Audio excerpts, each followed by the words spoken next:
1775, the American Revolutionary War began as the American colonies sought to detach from England and its oppressive monarchy.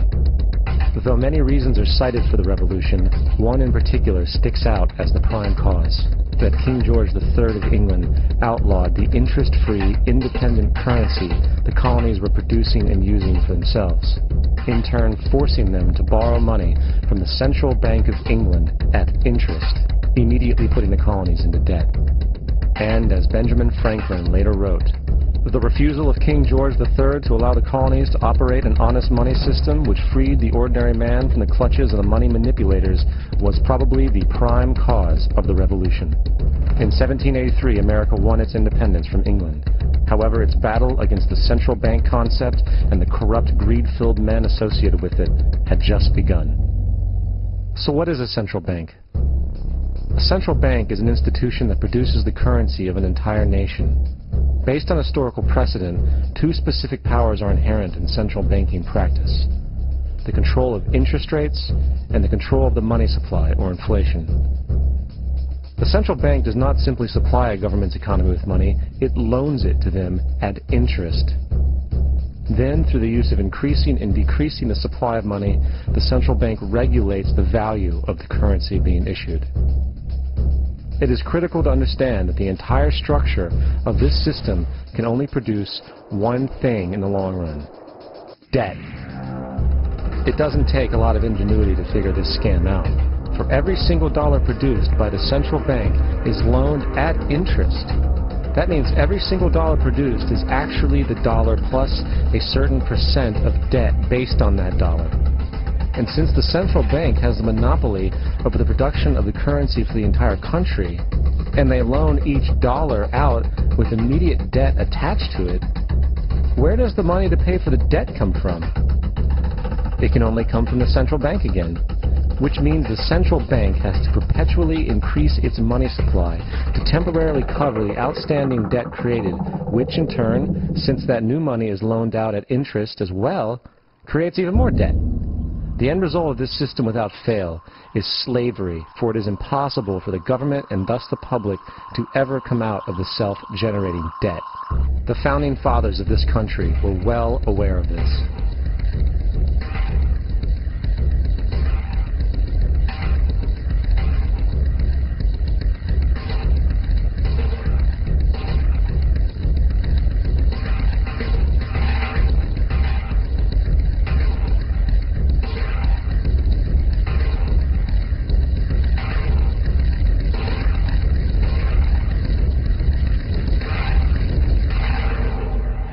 By the early 20th century, the U.S. had already implemented and removed a few central banking systems, which were swindled into place by ruthless banking interests.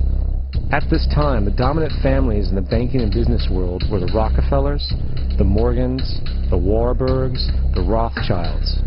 And in the early 1900s, they sought to push once again legislation to create another central bank.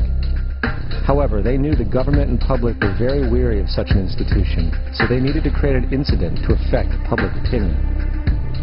So, J.P. Morgan, publicly considered a financial luminary at the time, exploited his mass influence by publishing rumors that a prominent bank in New York was insolvent or bankrupt. Morgan knew this would cause mass hysteria, which would affect other banks as well. And it did.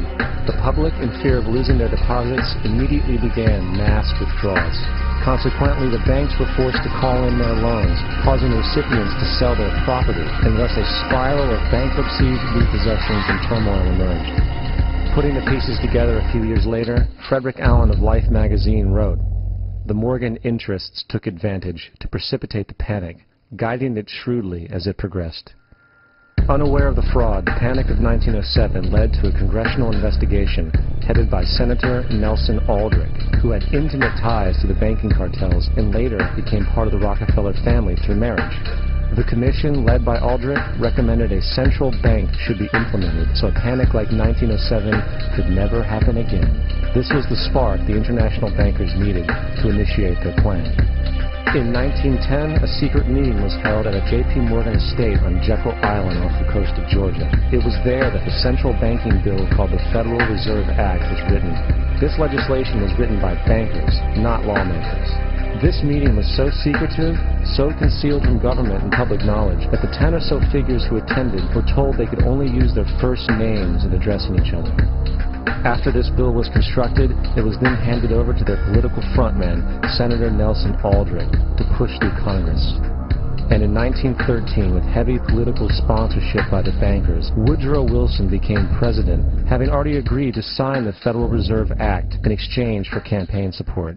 And 2 days before Christmas, when most of Congress was at home with their families, the Federal Reserve Act was voted in, and Wilson in turn made it law. Years later, Woodrow Wilson wrote, in regret,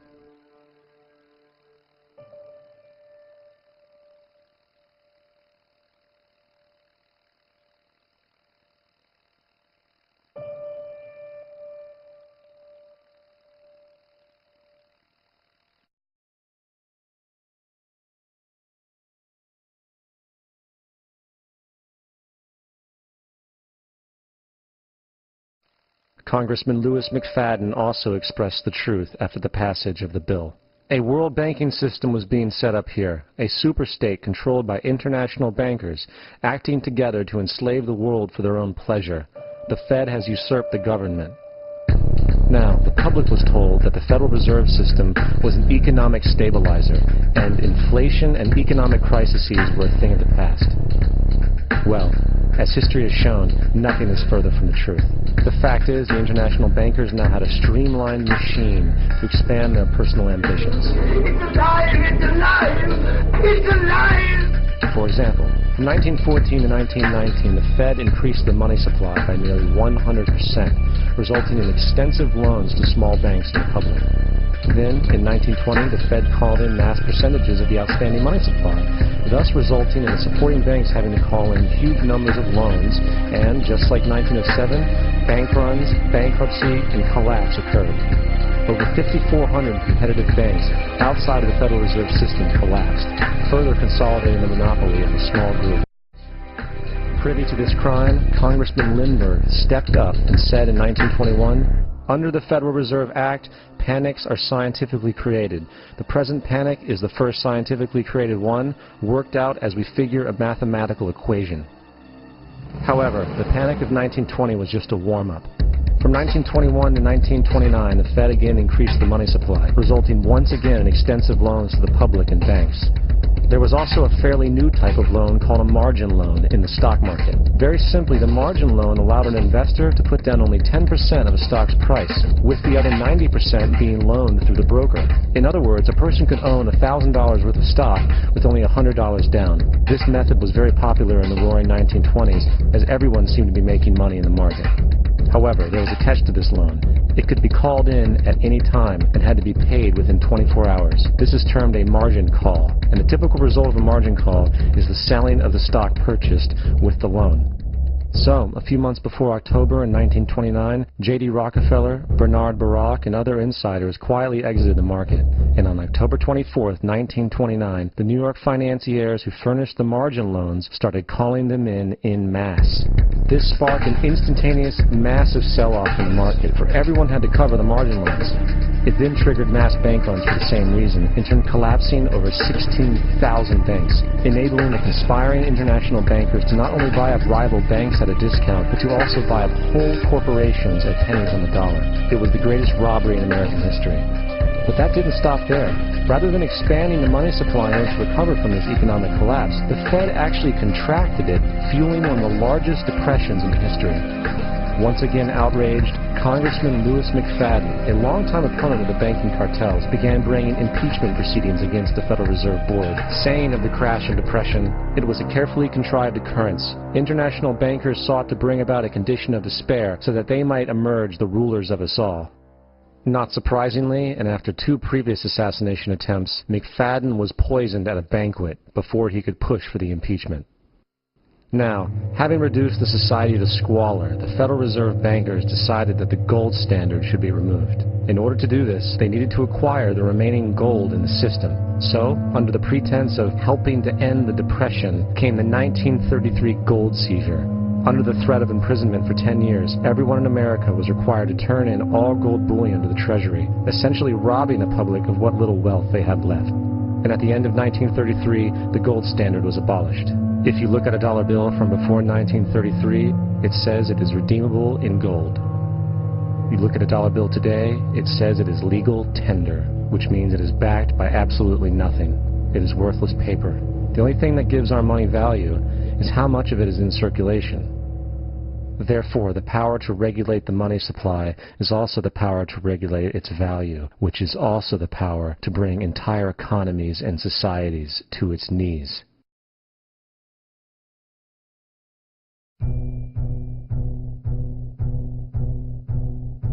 It's important to clearly understand the Federal Reserve is a private corporation. It is about as Federal Express.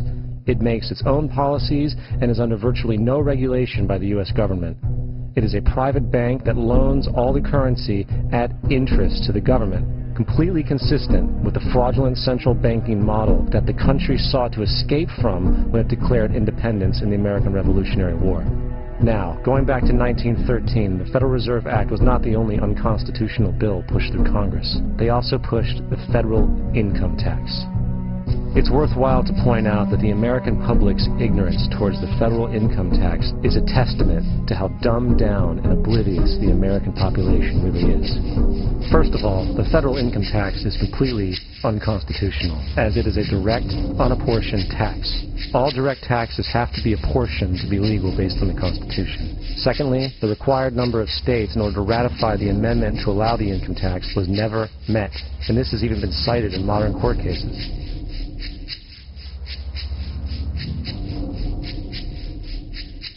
Third, at the present day, roughly 35% of the average worker's income is taken from them via this tax. That means you work 4 months out of the year to fulfill this tax obligation. And guess where that money goes? It goes to pay the interest on the currency being produced by the fraudulent Federal Reserve Bank, a system that does not have to exist at all. Not 1 cent of this tax goes towards any governmental program whatsoever. Not 1 cent. The money you make working 4 months out of the year goes almost literally into the pockets of the international bankers who own the private Federal Reserve Bank. And fourth, even with the fraudulent government claim as to the legality of the income tax, there is literally no statute, no law in existence that requires you to pay this tax. Period. I really expected that, of course, there's a law that you can point to in the law book, the code, that requires you to file a tax return. Of course there is. I was at that point where I couldn't find the statute that clearly made a person liable, at least not me and most people I know, and I had no choice in my mind except to resign. Based on the research that I did throughout the year 2000 and that I'm still doing, I have not found that law. I've asked Congress, we've asked a lot of people in the IRS commissioners, helpers. They can't answer, because if they answer, the American people are going to know that this whole thing is a fraud. I haven't filed an federal income tax return since I left. I have not filed a tax return since 1999. The income tax is nothing less than the enslavement of the entire country. Now, the control of the economy and the perpetual robbery of wealth is only one side of the Rubik's Cube the bankers hold in their hands. The next tool for profit and control is war. Since the inception of the Federal Reserve in 1913, a number of large and small wars have commenced. The 3 most pronounced were World War I, World War II, and Vietnam. World War I. In 1914, European wars broke out centered around England and Germany. The American public wanted nothing to do with the war. In turn, President Woodrow Wilson publicly declared neutrality. However, under the surface, the U.S. administration was looking for any excuse it could find to enter it. Woodrow Wilson's top advisor and mentor was Colonel Edward House, a man with intimate connections with the international bankers who wanted to end the war. In a noted observation by Secretary of State William Jennings, the large banking interests were deeply interested in the World War because of the wide opportunities for large profits. It's important to understand that the most lucrative thing that can happen for the international bankers is war, for it forces the country to borrow even more money from the Federal Reserve Bank at interest. In a documented conversation between Colonel House, Wilson's advisor, and Sir Edward Grey, the Foreign Secretary of England, regarding how to get America into the war, Grey inquired, "What will Americans do if Germans sink an ocean liner with American passengers on board?" House responded, "I believe that a flame of indignation would sweep the United States, and that by itself would be sufficient to carry us into war." So, on May 7, 1915, on essentially the suggestion of Sir Edward Grey, a ship called the Lusitania was deliberately sent into German-controlled waters, where German military vessels were known to be. And, as expected, German U-boats torpedoed the ship, exploding stored ammunition, sinking it in 18 minutes, killing 1,200 people. To further understand the deliberate nature of this setup, the German embassy actually put advertisements in the New York Times telling people that if they boarded the Lusitania, they did so at their own risk, as such a ship sailing from America to England through the war zone would be liable to destruction. In turn, and as anticipated, the sinking of the Lusitania caused a wave of anger among the American population, and America entered the war a short time after. The First World War caused 323,000 American deaths. J.D. Rockefeller made $200 million off of it. That's about $1.9 trillion by today's standards. Not to mention the war cost about $30 billion for America, most of which was borrowed from the Federal Reserve Bank at interest, furthering the profits of the international bankers. World War II. On December 7, 1941, Japan attacked the American fleet at Pearl Harbor, triggering our entry into that war. President Franklin D. Roosevelt declared the attack was a day that will live in infamy. A day of infamy indeed, but not because of the alleged surprise attack on Pearl Harbor. After 60 years of surfacing information, it is clear that not only was the attack on Pearl Harbor known weeks in advance, it was outright wanted and provoked. Roosevelt, whose family had been New York bankers since the 18th century, whose uncle Frederick was on the original Federal Reserve Board, was very sympathetic to the interests of the international bankers, and the interest was to enter the war, as we've seen, nothing is more profitable for international bankers than war. In a journal entry by Roosevelt's Secretary of War Henry Stimson, dated November 25, 1941, he documented a conversation he had with Roosevelt. The question was, how should we maneuver them into firing the first shot? It was desirable to make sure the Japanese be the ones to do this, so that there should remain no doubt as to who were the aggressors. In the months leading up to the attack on Pearl Harbor, Roosevelt had done almost everything in his power to anger the Japanese, showing a posture of aggression. He halted all of Japan's imports of American petroleum.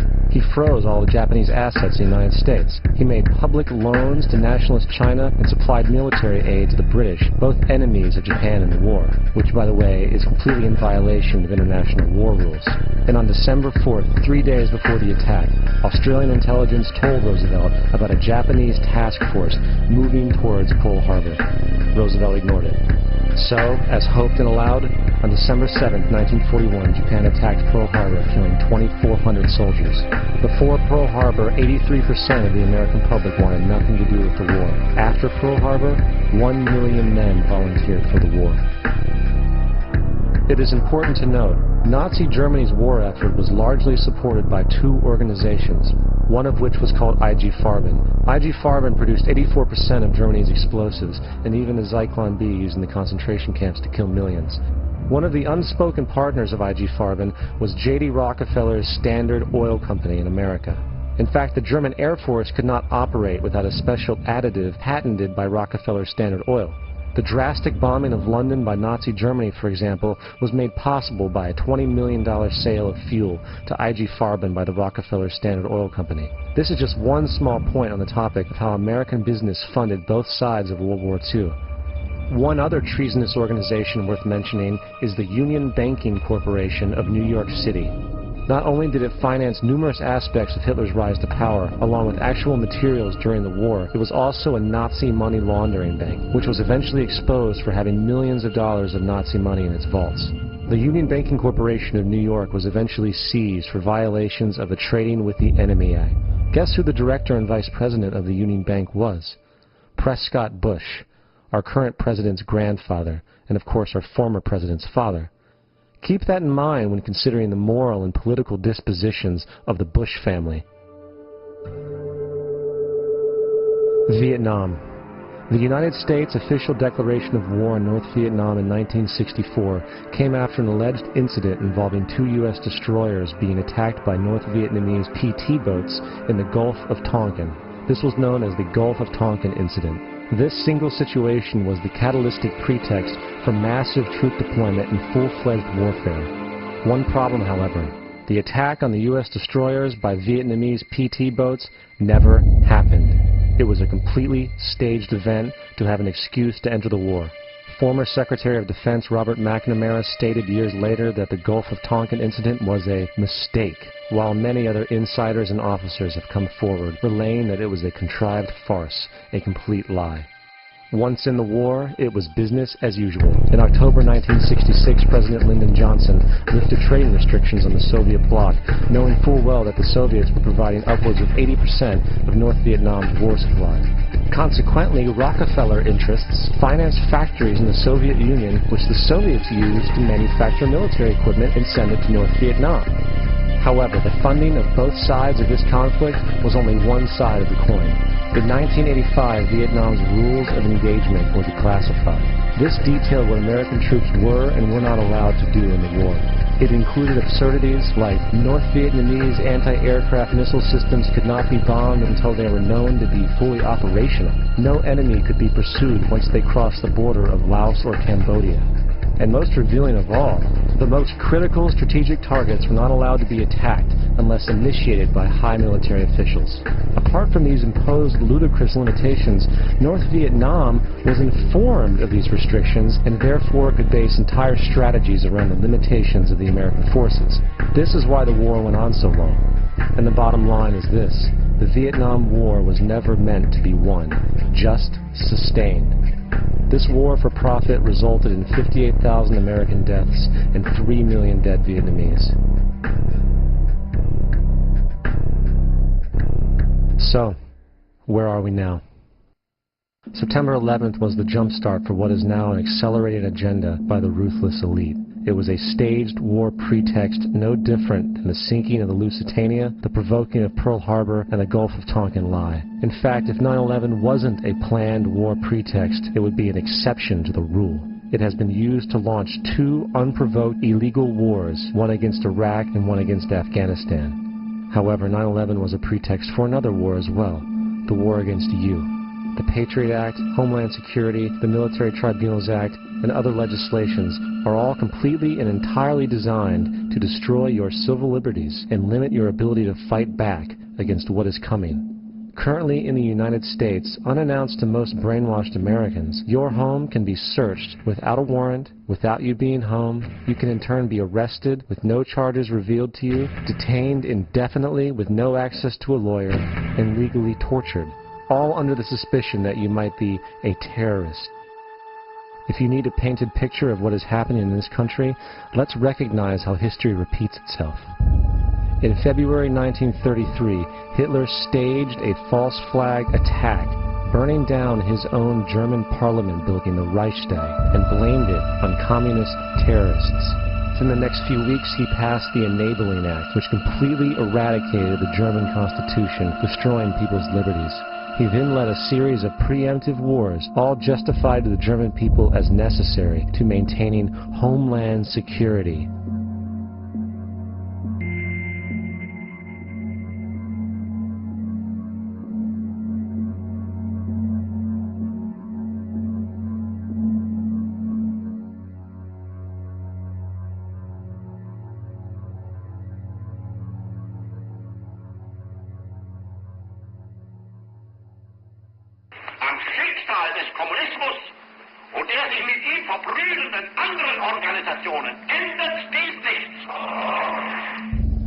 Our enemy is a radical network of terrorists and every government that supports them. It's time to wake up. The people in power go out of their way to make sure that you are perpetually misled and manipulated. The majority's perception of reality, especially in the political arena, is not their own. It is shrewdly imposed upon them without them even knowing it. For example, the public at large actually believes the invasion of Iraq is going badly, as sectarian violence doesn't seem to stop. What the public fails to see is that the destabilization of Iraq is exactly what the people behind the government want. This war is to be sustained so the region can be divided up, domination of the oil maintained, continual profits reaped for the defense contractors, and most importantly, permanent military bases established. to be used as a launching pad against other oil-bearing, non-conforming countries such as Iran and Syria. For further implication that the civil war and destabilization is purely intentional, in 2005, 2 elite British SAS officers were arrested by Iraqi police after being caught driving around in their car shooting at civilians while dressed up as Arabs. After being arrested and taken to a jail in Basra, the British Army immediately requested the release of these men. When the Basra government refused, British tanks came in and physically broke out the men from the Basra prison. If you wish to destroy an area, how do you do it? Well, there are 2 ways. You can go in there and bomb it and so forth, but that is not very efficient. What you do is you try to get the people in that area to kill each other and to destroy their own territory, their own farms. And that's what's been done in that area. The way in which you destroy an opponent is get him to destroy himself by dividing his ranks against one another. Then you feed both sides. You have agents feeding both sides, inflaming both sides. And they kill each other off. And it's time that some of us woke up to this reality to understand that people who try to maintain empires and create empires do it by manipulating the people they're trying to. You might want to ask yourself why the entire culture is utterly saturated with mass media entertainment from all sides, while the educational system in America continues its stupefying downward slide since the U.S. government decided to take over and subsidize the public school system. What your government pays for, it gets. When we understand that, then we look at government-financed institutions of education and see the kind of students and the kind of education that's being turned out by these government-financed schools. Logic will tell you that if what is being turned out in those schools was not in accord with what the state and the federal government wanted, then it would change it. The bottom line is that the government is getting what they have ordered. They do not want your children to be educated. They do not want you to think too much. That is why our country and our world has become so proliferated with entertainments, mass media, television shows, amusement parks, drugs, alcohol, and every kind of entertainment to keep the human mind entertained, so that you don't get in the way of important people by doing too much thinking. You had better wake up and understand that there are people who are guiding your life and you don't even know it. We're in a lot of trouble because you people and 62 million other Americans are listening to me right now, because less than 3% of you people read books. Because less than 15% of you read newspapers. Because the only truth you know is what you get over this tube. Right now, there is an entire generation that never knew anything that didn't come out of this tube. This tube is the gospel, the ultimate revelation. This tube can make or break presidents, popes, prime ministers. This tube is the most awesome goddamn force in the whole godless world. And woe is us if it ever falls into the hands of the wrong people. And when the largest company in the world controls the most awesome goddamn propaganda force in the whole godless world, who knows what shit will be peddled for truth on this network. So you listen to me. Listen to me. Television is not the truth. Television is a goddamn amusement park. Television is a circus, a carnival, a traveling troupe of acrobats, storytellers, dancers, singers, jugglers, sideshow freaks, lion tamers, and football players. We're in the boredom-killing business. But you people sit there day after day, night after night, all ages, colors, creeds. We're all you know. You're beginning to believe the illusions we're spinning here. You're beginning to think that the tube is reality and that your own lives are unreal. You do whatever the tube tells you. You dress like the tube. You eat like the tube. You raise your children like the tube. You even think like the tube. This is mass madness, you maniacs. In God's name, you people are the real thing. We are the illusion. For the last thing the men behind the curtain want is a conscious, informed public capable of critical thinking, which is why a continually fraudulent zeitgeist is output via religion, the mass media, and the educational system. They seek to keep you in a distracted, naive bubble, and they are doing a damn good job of it. In 2005, an arrangement between Canada, Mexico, and the United States was made. This arrangement, unannounced to the public, unregulated by Congress, merges the United States, Mexico, and Canada into one entity, erasing all borders. It's called the North American Union. You might want to ask yourself why you've never heard of this. In fact, there is only one mainstream reporter who has actually heard of and has had the courage to cover this issue. The Bush administration's open borders policy and its decision to ignore the enforcement of this country's immigration laws is part of a broader agenda. President Bush signed a formal agreement that will end the United States as we know it, and he took the step without approval from either the U.S. Congress or the people of the United States. It's a deal that few have even heard of. It's being done again by very few people at the very top on behalf of the investment class, but the working class of people, political officials across our country, from communities, from cities and so forth, they don't know anything about this. This isn't some trade agreement. It is a total removal of sovereignty from these countries, which will also result in a completely new currency called the Amero. Fall.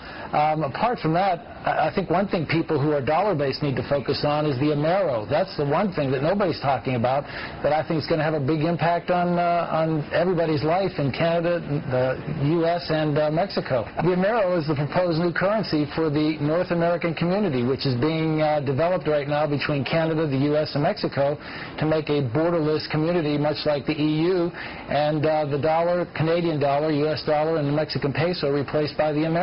By default of this agreement, the American Constitution will eventually be obsolete.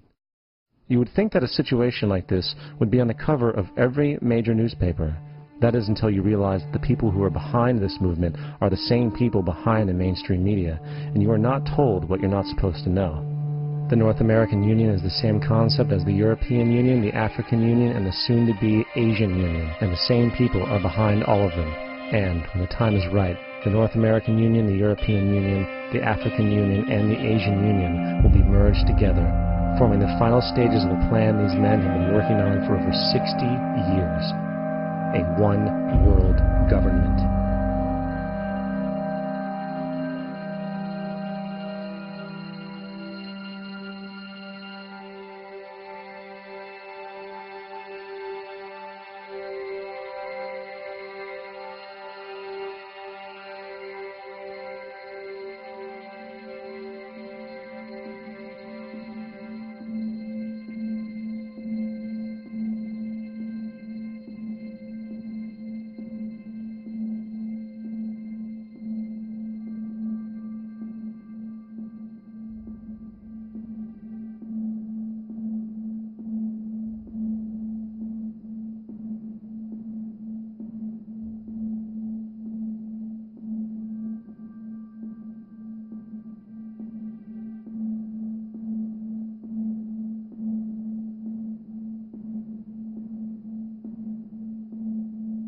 One bank, one army, one center of power. And if we have learned anything from history, it is that power corrupts, and absolute power corrupts absolutely. This is Aaron Russo, a filmmaker and former politician. To his left is Nicholas Rockefeller of the infamous Rockefeller banking and business dynasty. After maintaining a close friendship with Nicholas Rockefeller, Aaron eventually ended the relationship, appalled by what he had learned about the Rockefellers and their ambitions. I got a call one day from an attorney woman I knew, and she said, "Would you like to meet one of the Rockefellers?" I said, "Sure, I'd love to." And we became friends, and he began to divulge a lot of things to me. So he said to me one night, he said that there's going to be an event there, and out of that event, you're going to see, we're going to go into Afghanistan, so we can run pipelines from the Caspian Sea. We're going to go into Iraq to take the oil and establish a base in the Middle East, and we're going to go into Venezuela and try and get rid of Chavez. And the first two they've accomplished. Chavez they didn't accomplish. And he said you're going to see guys going into caves looking for that they're never going to find. You know, he was laughing about the fact that you have this war on terror. There's no real enemy. He's talking about how by having this war on terror, you can never win it because it's an eternal war. And so you can always keep taking people's liberties away. And I said, how are you going to convince people that this war is real? He said, but the media. The media can convince everybody it's real. I mean, you know, it's just that you keep talking about things. You keep saying it over and over and over again, and eventually people believe it. You know, you created the Federal Reserve in 1913 through lies. You create 9/11, which is another lie. Through 9/11, you're fighting a war on terror, and now all of a sudden you go into Iraq, which was another lie, and now they're going to do Iran. You know, and it's all one thing leading to another, leading to another, leading to another. Now, I would say, what are you doing this for? What's the point of this thing? You have all the money in the world you ever want. You have all the power. I said, you know, you're hurting people. It's not a good thing. And he would say, what do you care about the people for? Take care of yourself and you take care of your family. And then I said, so what are the ultimate goals here? He said, the ultimate goal is to get everybody in this world chipped with the RFID chip. And have all money be on those chips and everything on those chips. And if anybody wants to protest what we do or violate what we want, we just turn off their chip. And if anybody wants to protest what we do or violate what we want, we just turn off their chip. That's right, microchipped. In 2005, Congress, under the pretense of immigration control and the so-called war on terrorism, passed the REAL ID Act, under which it is projected by May 2008, you will be required to carry around a federal identification card, which includes on it a scannable barcode with your personal information. However, this barcode is only an intermediary step before the card is equipped with a very-chip RFID tracking module, which will use radio frequencies to track your every move on the planet. If this sounds foreign to you, please note that the RFID tracking chip is already in all new American passports. And the final step is the implanted chip, which many people have already been manipulated into accepting under different pretenses. We have a Florida family who are really pioneers of the Brave New World. They have volunteered to be the first ever to have microchip identification devices implanted into their bodies. After 9/11, I was really concerned with the security of my family. I wouldn't mind having something planted permanently in my arm that would identify me. In the end, everybody will be locked into a monitored control grid where every single action you perform is documented. And if you get out of line, they can just turn off your chip, for at that point in time, every single aspect of society will revolve around interactions with the chips. This is the picture that is painted for the future if you open your eyes to see it. A centralized one-world economy where everyone's moves and everyone's transactions are tracked and monitored, all rights removed. The most incredible aspect of all, these totalitarian elements will not be forced upon the people. The people will demand them. For the social manipulation of society through the generation of fear and division has completely detached humans from their sense of power and reality. A process which has been going on for centuries, if not millennia. Religion, patriotism, race, wealth, class, and every other form of arbitrary, separatist identification and thus conceit has served to create a controlled population, utterly malleable in the hands of the few. Divide and conquer is the motto, and as long as people continue to see themselves as separate from everything else, they lend themselves to being completely enslaved. The men behind the curtain know this, and they also know that if people ever realize the truth of their relationship to nature and the truth of their personal power, the entire manufactured zeitgeist they prey upon will collapse like a house of cards.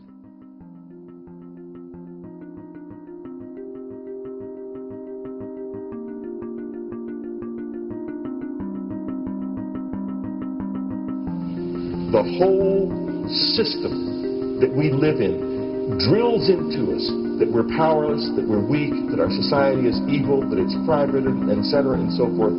It's all a big, fat lie. We are powerful, beautiful, extraordinary.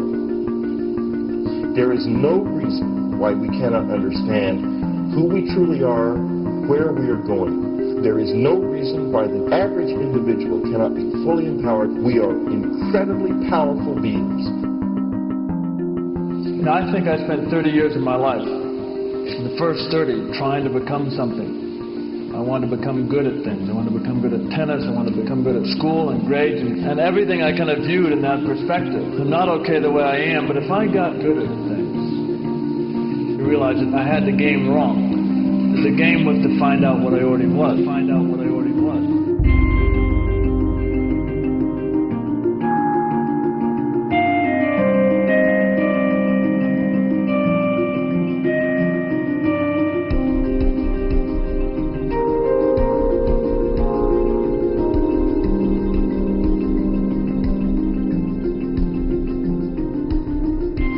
Now, in our culture, we've been trained for individual differences to stand out.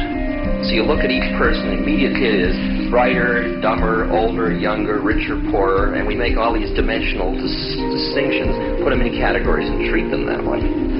And we get so that we only see others as separate from ourselves in the ways in which they're separate. And one of the dramatic characteristics of experience is being with another person and suddenly seeing the ways in which they are like you, not different from you, and experiencing the fact that which is essence in you and which is essence in me is indeed one. The understanding that there is no other. It is all one. And I wasn't born Richard Albert. I was just born as a human being. And then I learned this whole business of who I am and whether I'm good or bad or achieving or not. All that's learned along the way.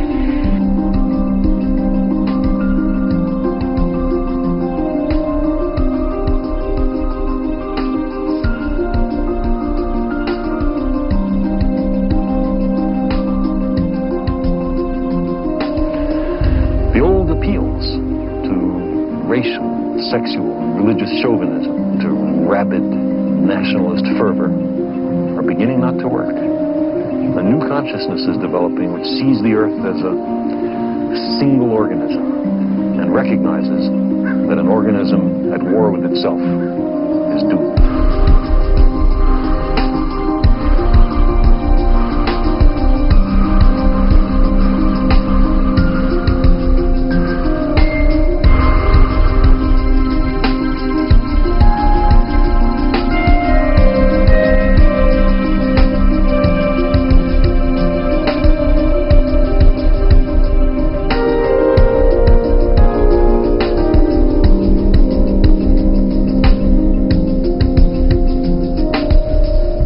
Bill Hicks used to finish his shows with this. Life's like a ride in an amusement park. And when you go on it, you think it's real, because that's how powerful our minds are. And the ride goes up and down and round and round. It has thrills and chills, and it's very brightly colored. And it's very loud, and it's fun for a while. Some have been on the ride for a long time, and they begin to question, is this real, or is this just a ride? And other people have remembered, and they come back to us and they say, hey, don't worry, don't be afraid ever, because this is just a ride. And we kill those people. Shut him up, I've got a lot invested in this ride. Shut him up! Look at my furrows of worry. Look at my big bank account, my family. This has to be real. It's just a ride. But we'll kill those good guys and try and tell us that. You ever notice that? And let the demons run amok? But it doesn't matter, because it's just a ride, and we can change it anytime we want. It's only the choice. No effort, no work, no job, no savings of money. Just a choice right now between fear and love.